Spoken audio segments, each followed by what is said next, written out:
Hello my dear student, आज की इस वीडियो में हम पढ़ेंगे focal length of spherical mirror.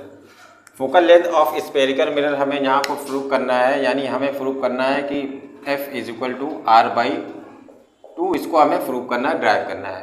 तो हम यहाँ पर एक कॉनकेव मिरर को यहाँ पर कंसीडर कर लेते हैं। ये आपका कॉनकेव मिरर है और ये आपका प्रिंसिपल एक्सिस है, जो कि हम P मान लेते हैं, और ये C है, और इन दोनों के बीच में हम F को कंसीडर कर लेते हैं।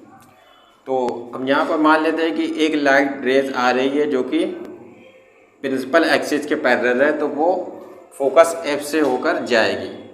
तो कुछ हिसाब से हम यहाँ पर मान लेते हैं ये लाइट आया और ऐसे गया। अब यहाँ पर एक हमें अपीयर होगा, एक सेंटर ऑफ कर्वेचर से एक रेज जाता हुआ हमें यहाँ पर इस हिसाब से हम कुछ कंसीडर कर लेते हैं। अगर ये आपका एंगल आई है और इसको हम एंगल आर मान लेते हैं, ठीक है। अब यहाँ पर हमें देखना है कि देखिए ये एंगल आई बराबर होगा एंगल आर के, लॉ ऑफ रिफ्लेक्शन से इसके बराबर होगा। अब यहाँ पर हम देख लेते हैं ये जो एंगल थीटा है, मान लेते हैं ये एंगल आपका थीटा है, तो जो एंगल आई होगा वो ये एंगल थीटा के बराबर होगा आपका, ठीक है।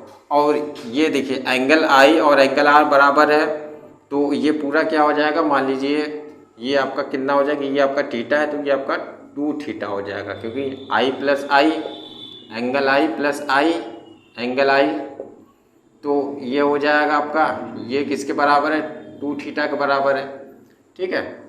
तो यहाँ पर हमने इसको यहाँ पर कंसीडर कर लिया। अब देखिए, अब इसको हम क्या मान लेते हैं कि ये आपका कॉनकेव मिरर है, हमने इसको बना लिया है कॉनकेव मिरर। अब ये जो हमारे पास मान लीजिए यहाँ पर हम एक परपेंडिकुलर डालते हैं, कुछ इस हिसाब से परपेंडिकुलर है। अगर ये आपका मान लेते हैं ये आपका M है और ये आपका O है, ठीक है।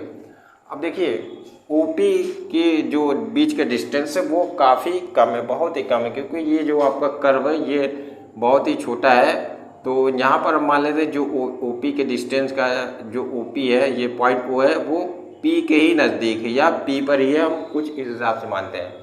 तो हमारे पास देखिए ये हमारे पास एक ट्राइंगल बन जाएगा, ये कुछ इस हिसाब से ट्राइंगल बन जाएगा, जो कि इसका एंगल थीटा है और ये आपका M है और इसको हम O मान लेते हैं, ठीक है। तो अब यहाँ पर देखिए जो टेंजेंट होगा, यानी tan theta is equal to हम यहाँ पर लेंगे परपेंडिकुलर अपॉन बेस, ठीक है। ये आपका C हो जाएगा, ये आपका O हो जाएगा। परपेंडिकुलर क्या है आपका, परपेंडिकुलर है MO अपॉन CO आपका क्या है, परपेंडिकुलर है C से O।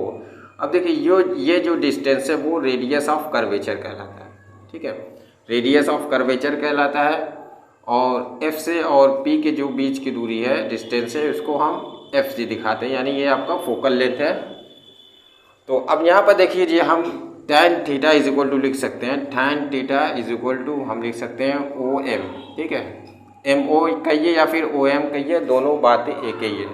अब यहाँ पर CO क्या है, इसको हम ले लेते हैं कि ये आपका रेडियस ऑफ कर्वेचर R है, इसको हमने मान लिया है, ठीक है। इसी प्रकार से अब देखिए, अब हमें एंगल थीटा निकालना हो तो थीटा इज इक्वल टू हम लिख सकते हैं tan इनवर्स, ये आपका जगह OM अपॉन R, ठीक है। इसको अगर हम इक्वेशन 1 मान लेते हैं, इसको हमने इक्वेशन 1 कंसीडर कर लिया, मान लिया इसको इक्वेशन 1। सिमिलरली इसी तरह से अब देखिए इस ट्राइंगल में हम कुछ मान लेते हैं। यहाँ पर ये जो ट्राइंगल है, ये ट्राइंगल है आपका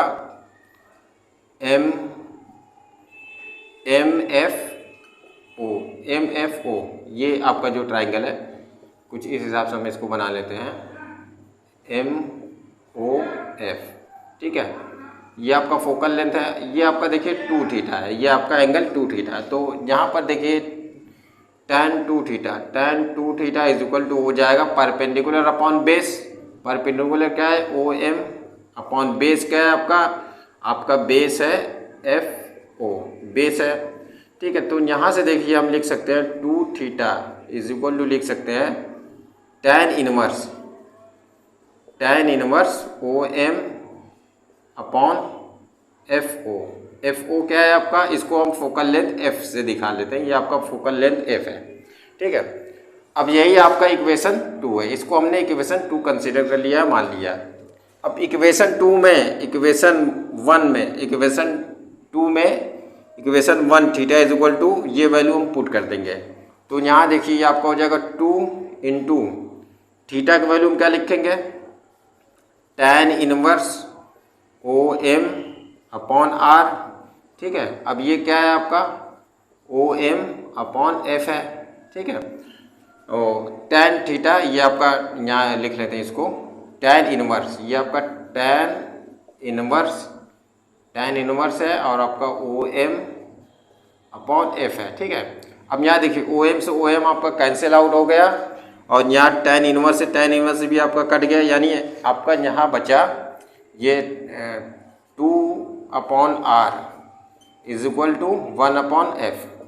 तो इसी रिलेशन को हम आगे लिख लेते हैं, इसको हम लिख सकते हैं f, यानी अगर इसका मल्टीप्लाई इधर कर देंगे तो एक बार लिख लेते हैं 2f is equal to r, तो f इज इक्वल टू हो जाएगा आपका r/2। इसी को हमें ड्राइव करना था जो